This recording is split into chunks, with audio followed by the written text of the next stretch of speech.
अलख निरंजन सर्व नवनाथ भक्तांचे श्री नवनाथ भक्तिसारचे अध्याय 27 मध्ये स्वागत. श्रोते, या अध्यायात आपण पाहणार आहोत विक्रम राजाचा राज्याभिषेक आणि विवाह, तसेच भर्तरीनाथांचा विवाह आणि त्यानंतर भर्तरीनाथांची आणि दत्तप्रभूची भेट. श्रोते, अतिशय सुंदर असा अध्याय असणार आहे. भर्तरीनाथांनी 1200 स्त्रियांशी विवाह कसा केला याविषयीची मी कथा तुम्हाला या अध्यायात सांगणार आहे. आणि पुढे देखील त्यांचे काय झालेले आहे, लग्नानंतर त्याच्या वडिलांचे काय मत आलेले आहे, सर्व कथा मी तुम्हाला सविस्तर या अध्यायात सांगणार आहे. अध्यायाला सुरुवात करतोय. श्री गणेशाय नमः. विक्रम आणि भर्तरी असे प्रेमाने राहत असताना विक्रमाने भर्तरीला ग्रामरक्षकाचे काम मिळवून दिले. त्यावेळी अवंतीनगरला शुभ विक्रम नावाचा राजा राज्य करत होता. त्याला सुमेधावती नावाची अत्यंत रूपवान, देखणी, सुशील, बुद्धिमान एकुलती एक कन्या होती. ती उपवर झाली तसे राजाच्या मनात तिच्या विवाहासंबंधी विचार आला आणि आपला वारस कोण असावा ही एक चिंता राजाला होतीच. त्याने आपले मनोगत सुमती नावाच्या प्रधानाजवळ बोलून टाकले. प्रधान चाणाक्ष धोरणी होता. त्याने राजाला समजावून सांगितले की महाराज, मी राजकन्येसाठी सुयोग्य उत्कृष्ट वर शोधतो. तोच आपला वारस समजून त्याला राजपदावर बसवा. त्यामुळे आपल्यानंतर राज्यव्यवस्था चालू राहून आपली राज्याची काळजी नष्ट होईल व आपली वृद्धापकाळी कन्या जावाई जवळ राहून काळजी घेतील. त्यामुळे राजकन्येचे लग्न आणि राज्याचा वारस दोन्ही प्रश्न सुटतील. राजाला प्रधानाचा सल्ला मान्य झाला, परंतु राजाला त्याविषयी शंका निर्माण झाली. तो म्हणाला की प्रधानजी, सुयोग्य उत्तम राजकुमार शोधण्यात पुष्कळ अडथळे आहेत. वेळही जाईल, इतर कामे अडून राहतील. त्यापेक्षा आपण परंपरेप्रमाणे हत्तीच्या सोंडेत माळ देऊन त्याला समारंभपूर्वक नगरीतून फिरवू. ईश्वरी संकेताप्रमाणे हत्ती ज्याला माळ घालेल त्यालाच राज्याचा उत्तराधिकारी करून राजकन्येचा विवाह त्याच्याशी करून टाकू. प्रधानाने राजाचा सल्ला मानला. त्याने अवंतीनगरीमध्ये दवंडी पिटवून जनतेला ही बातमी कळवली. त्या समारंभासाठी शुभ मुहूर्तावर राजाज्ञेनुसार राजवाड्यात विशाल मंडप उभारण्यात आला. राजवाडा राजपथावर सुशोभित करणारी पुष्पमाला दिव्याची आरस करण्यात आली. गावातील नागरिकांनी गुढ्या तोरणे उभारून मोठा आनंद उत्सव सुरू केला. दरबार भरून सर्व पदाधिकाऱ्यांना त्याची कल्पना दिली. नगरीमध्ये उत्साह व आनंदमय वातावरण निर्माण झाले. योग्य समय झाल्यावर अलंकार, उंची वस्त्राने सजवलेला हत्ती सोंडेमध्ये सुंदर फुलांची माळ घेऊन निघाला. स्वयंवरासाठी दूरवरच्या देशातून निमंत्रित केलेले मान्यवर सभामंडपात उपस्थित होते. त्या सर्वांचे अवलोकन करून तो गजराज राजपथावरून दिमाखाने डौलदार पावले टाकीत निघाला. त्याच्या मागे राजाही अंबारीत बसून इतर दरबारी अधिकारी व्यक्तीसह जात होता. अवंती नगरीत प्रत्येक चौकात त्या गजराजाचे स्वागत होत असे. त्याचा सत्कारही करीत. अनेक देखणे पराक्रमी तरुण त्याच्या समोर येत असत. सुमेधावतीच्या मनात भीती, उत्सुकता अशा संमिश्र भावना दाटून येत होत्या. आपल्या नशिबात नेमके काय घडणार या विचाराने ती अस्वस्थ झाली होती. सर्व नगरीत सावकाश फिरत सभामंडपातल्या सर्वांची व्यवस्थित अवलोकन करून तो गजराज तेथील किल्ल्याजवळ आला व उभा राहिला. किल्ल्यावर विक्रमासह 8 जण पहारा देत होते. त्या सर्वांना राजाने खाली बोलावून घेतले. तेव्हा त्यातील विक्रमाला पाहून हत्ती आपणहून होऊन पुढे आला व सोंडेतील पुष्पमाला विक्रमाच्या कंठात घातली. हत्तीने माळ घालताच मंगलवाद्ये वाजू लागली. सर्वांना आनंद झाला. शुभ विक्रम राजाने विक्रमाला सन्मानाने अंबारीत आपल्या शेजारी बसवले आणि हत्तीवरून मिरवीत वाजत गाजत वैभवाने संपन्न अशा सभामंडपात आणले. तेथे त्याला एका खास सुवर्णासनावर बसवले. त्यावेळी सभामंडपातील व इतरांनी विक्रमाला पूर्वी पाहिले. ते म्हणू लागले, हा कुंभार आहे. ते ऐकून राजाचा हुरूप नाहीसा झाला. त्याने प्रधानाला बाजूला घेतले व आपले मनोगत सांगितले. लोकांमध्ये हा कुंभार आहे अशी चर्चा ऐकू येते. ते खरे असेल तर याला आपली कन्या देणे योग्य होणार नाही. प्रधानही राजाची बोलणे ऐकून चिंताक्रांत झाला. त्याने विक्रमाच्या साथीदाराला बोलावले व विक्रमाबद्दल सखोल चौकशी केली. त्यानेही विक्रम कुंभार आहे हेच सत्य आहे असे सांगितले. परंतु विक्रमाचे राजबिंडे रूप पाहून तो कुंभार नसावा अशी शंका राजाला आली. प्रधानानेही कमट कुंभाराला बोलावून घेतले. त्याला विक्रमाच्या बाबतीत अनेक प्रश्न विचारले. तेव्हा कमट कुंभार म्हणाला की विक्रम माझा नातू नाही, तो राजवंशातील आहे. मिथिला नगरीचा राजा सत्यवर्मा याची कन्या सत्यवती हिचा तो मुलगा असून त्याचा पिता स्वर्गलोकी राहणारा सुरोचन गंधर्व आहे. या दोघांचा विवाह घडवून आणण्यासाठी मीच मध्यस्थ म्हणून काम केले. मग त्याने प्रधानाला विक्रमाच्या जन्माचे संपूर्ण वृत्त सांगितले. प्रधानाला आनंद झाला. राजालाही समाधान वाटले. त्याच्या मनातील खंत नाहीशी झाली.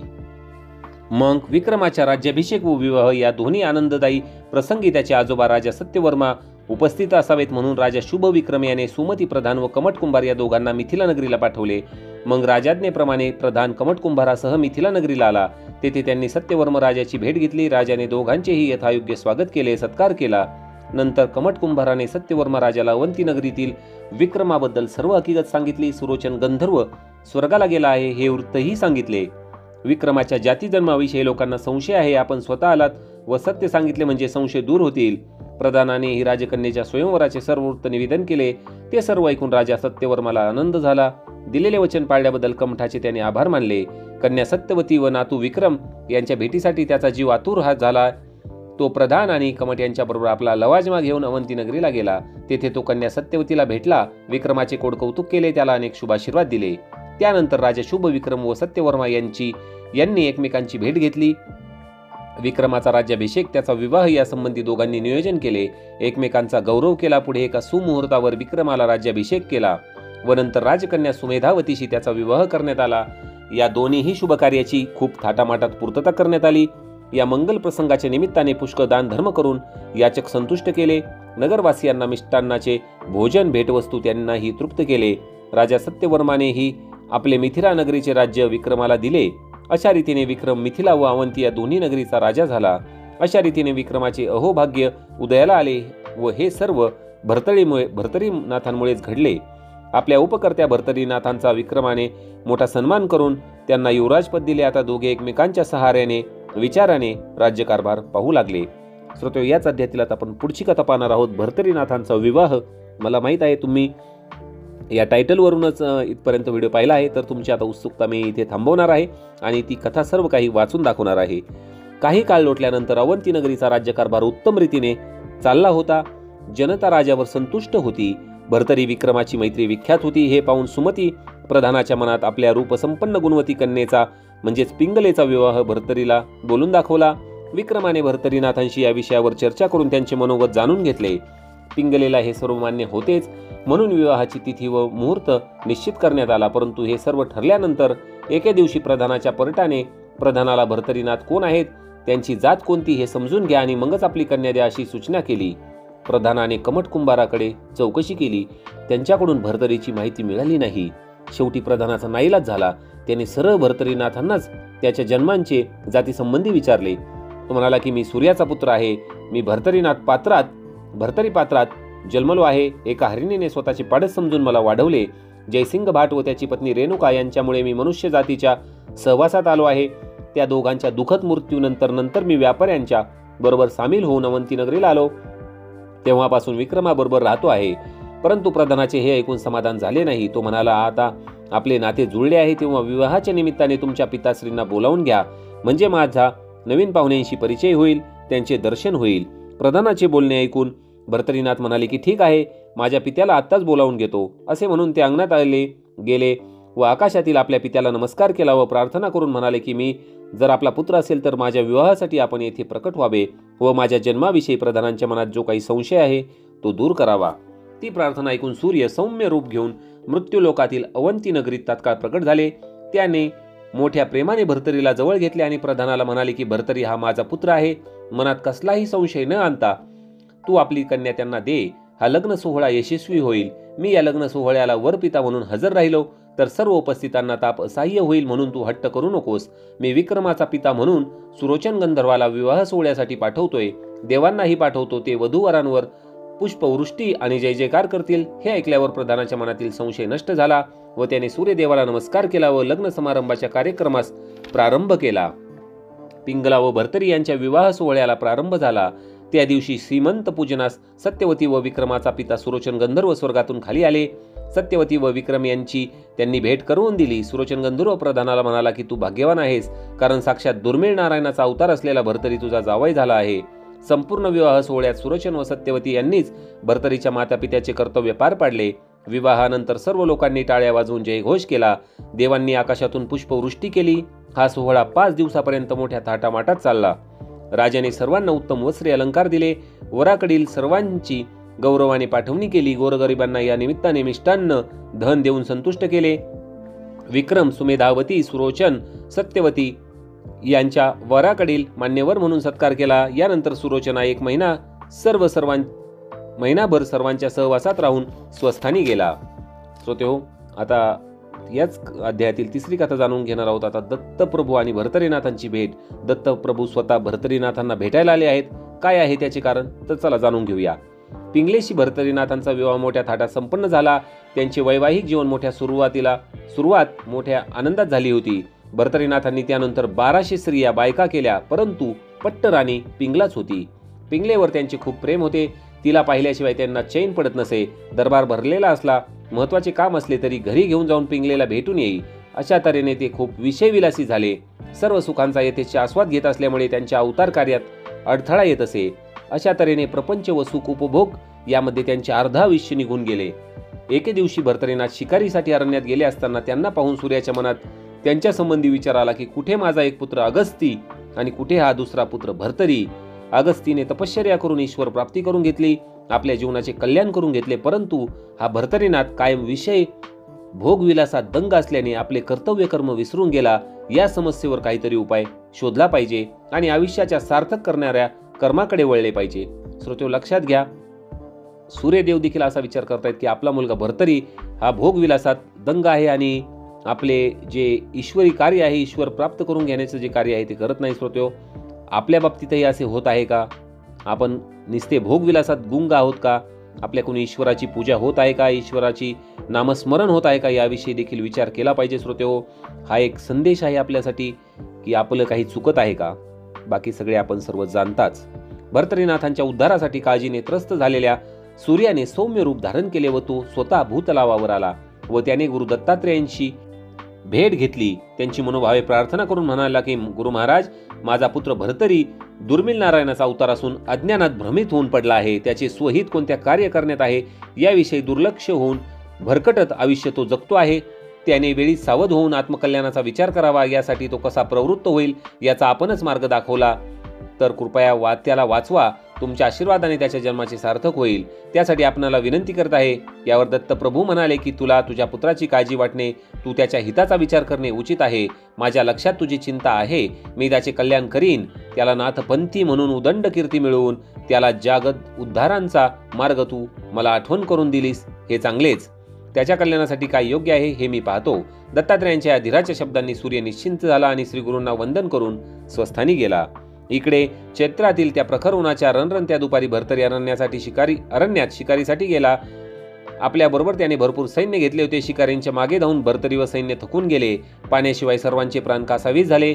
पाण्याचा शोध घेत व्याकुळ झालेले सैनिक प्राणहीन होऊन मूर्छा येऊन पडू लागले. काहींनी आपली लघवी प्राशन केली. भर्तरी पाण्याचा शोध घेत हिंडत होता. ही सर्व अवस्था दत्तात्रय सूक्ष्म दृष्टीने निरीक्षण करीत होते. हे सर्व पाहून दत्तात्रेयांनी एक मायावी सरोवर निर्माण केले. अवतीभोवती निसर्गरम्य रमणीय स्थान निर्माण करून तेथे आश्रम बांधून आश्रमात विश्राम घेत बसलेले दिसत होते. पाण्याच्या शोधात फिरत असलेल्या भर्तरीला हे सरोवर दिसले आणि तो एकटाच धावत सरोवराच्या काठावर आला. हाताची उंजळ करून वाकून पाणी पिणार इतक्या श्री गुरु मोठ्याने ओरडून म्हणाले, थांब, पाण्याला स्पर्श करू नकोस. तू कोण? तुझे नाव काय? तुझे माता पिता कोण? गुरु कोण? या प्रश्नांची उत्तरे दे. माझी अवज्ञा करून पाणी पिण्याचा प्रयत्न केलास तर पाणी प्राशन करताच तुझे प्राण जातील. भर्तरीचा असा धिक्कार केल्यामुळे भर्तरी दीनपणे पाण्यासाठी याचना करीत म्हणाला की गुरु महाराज, मी सूर्यपुत्र भर्तरी, माझे नाव अवंती नगरीचा युवराज असून अद्याप मी गुरु केलेला नाही. यावर गुरु क्रोधित होऊन म्हणाले की मूर्खा, अद्याप गुरु केलेला नसल्यामुळे तू अपवित्र आहेस. तुझा जन्म निरर्थक आहे. तुझ्या पापी स्पर्शाने हे सरोवर आटून जाईल. तसे झाले तर माझा क्रोध तुला तुझ्या सैन्यासह जाळून भस्म करील. यावर भर्तरीनाथ म्हणाले की असे कठोर होऊ नका. पाण्या वाचून माझे प्राण व्याकुळ झाले आहेत. आपणच अनुग्रह द्या आणि माझे प्राण वाचवा. यावर गुरुदेव म्हणाले की प्राणावर संकट आले म्हणून त्यातून सुटण्यासाठी तुला गुरुपदेश पाहिजे. तो असा काय? कोणालाही कुठेही कधीही मिळण्यास कवडीमोल आहे काय? माझा अनुग्रह प्राप्त व्हावा म्हणून ब्रह्मदेव शंकर सारखे हेलपाटे घालत असतात. तेथे तुझी काय अवस्था? त्यावर भर्तरी म्हणाला की ते काहीही असू द्या, जगाचे दुःख करण्यासाठी आपल्यासारखे साधू संत ईश्वराचे दूत होऊन आलेले असतात. म्हणून माझ्याविषयी करुणाभाव धरून माझे पंचप्राण वाचवा. त्यावर श्री गुरु म्हणाले की माझ्या अनुग्रहाला तू योग्य आहेस की नाहीस, कारण तुझे पापच इतके आहे की त्याचा समूळ नाश झाल्याशिवाय तुला मी अनुग्रह देऊ शकत नाही. तू 12 वर्ष तपश्चर्या करून अनुग्रह घेण्याच्या योग्यतेचा हो. दत्तात्रेयांचे म्हणणे ऐकून भर्तरी म्हणाला की या क्षणी तहानेने माझे प्राण जाऊ पाहत आहेत. आता वाचले तर काही उपयोग होईल. यावर श्री गुरु म्हणाले की तू पक्का मनाचा निश्चय करून संकल्प कर की मी पुढील 12 वर्षे तपश्चर्यामुळे पुण्यवृद्धी होऊन तू पाणी पिण्यास योग्य होशील. यावर राजा म्हणाला, परंतु हे एकदम कसे करता येईल? मी अद्याप प्रपंचातील कर्तव्य पूर्ण केली नाहीत. गया श्राद्ध करून मातृपितृ ऋणातून मुक्त होईल. पत्नीला पुत्रप्राप्ती झाल्यावर तिच्या ऋणातून आणि पुत्राचा विवाह करून त्याच्या ऋणातून मी मुक्त होईल. मगच प्रपंच त्याग करून संन्यास घेईल. यातून पार होण्यासाठी 12 वर्षाचा कालावधी लागेल. आपण एवढी सवलत द्या. त्यानंतर मी तुमच्या म्हणण्याप्रमाणे श्री गुरु म्हणाले ठीक आहे, तसा संकल्प माझ्यासमोर कर. श्री गुरूंच्या आज्ञेप्रमाणे भर्तरीने हातावर उदक घेऊन तसा संकल्प केला. मग श्री गुरूंनी आपला वरदहस्त त्याच्या डोक्यावर ठेवून त्याच्या कानात मंत्र उपदेश सांगितला. मग आपण दत्तात्रय आहोत अशी राजाला आपली ओळख सांगितली. हे ऐकताच भर्तरीचे हृदय आनंदाने भरून आले. त्याने श्री गुरुचरणांवर मस्तक ठेवले, परंतु त्या क्षणी श्री गुरु मायावी सरोवरासह अदृश्य झाले. तेव्हा भर्तरीने आर्ततेने श्री गुरूंची प्रार्थना केली व स्वतःचे आणि सैनिकांचे प्राण वाचवण्यासाठी विनंती केली. तेव्हा दत्तात्रेयांनी भोगावतीचे नदीचे पाणी सर्वांना पाजले व कामधेनूपासून अन्न तयार करून जेवण घातले व सर्वांचे प्राण वाचवले. सर्व सैन्य पाणी पिऊन खाऊन तृप्त झाल्यावर दत्तात्रेयांचे दर्शन घेतले. भोगावती व कामधेनू ही स्वस्थानी गेल्या. दत्तात्रय ही अंतर्धान पावले. भर्तरीनाथ सैन्यासह अवंतीकडे निघाले. तर अशा प्रकारे श्रोते हो, या अध्यायात आपण पाहिले आहे की भर्तरीनाथचे जे कार्य होतं ते विषय भोगविलासात गुंतले होते आणि नंतर त्यांच्या लक्षात सूर्यदेवांनी दत्तप्रभूंना विनंती केली आहे आणि दत्तप्रभूंनी देखील ती विनंती मान्य करून भर्तरीनाथांना चांगल्याच प्रकारे समजावून सांगितले आहे. तर पुढील जी कथा आहे पिंगलेच्या प्रेमाची परीक्षा, ती पुढील अध्यायात आपण जाणून घेणार आहोत. व्हिडिओ आवडला असेल तर कमेंटमध्ये अलख निरंजन जरूर लिहा. अलख निरंजन.